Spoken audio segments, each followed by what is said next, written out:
هو فيلم جيم موفي. كرة الجرس فيه مش هو المين بوينت. متعب جدا جدا جدا جدا لحد الاسبوع الجاي.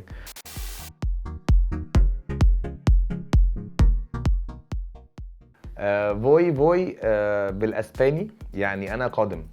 في كرة القدم للمكفوفين لما ببقى داخل على انا كمدافع وداخل على المهاجم اللي معاه الكوره، بقول فوي فوي فوي بصوت عالي.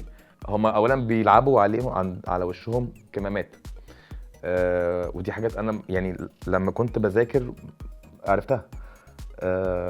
فبيقول له فوي فوي عشان يسمعوا، علشان ياخد باله الاتنين يبقوا عاملين حسابهم. خلاص انا اديت الالارم ان انا جاي، فهدافع عن المرمى بتاعي، وانت عرفت ان انا جاي، فهتاخد بالك بقى وترقص ولا تشوط ولا تباصي ولا تهرب مني انت وحرفنتك ومجهودك.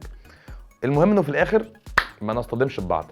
اولا هو تاليف واخراج عمر هلال، انتاج محمد حفظي.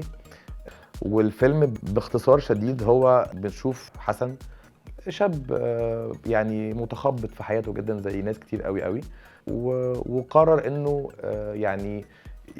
يعني يركب تراك تاني او يعيش حياة جديدة يحقق فيها احلامه وطموحاته. فات سام بوينت بيحس انه انا مش هعرف اعمل دوت الا لما هنصب. هو بيمثل انه كفيف، وبنكتشف في الاخر انه نصاب محترف.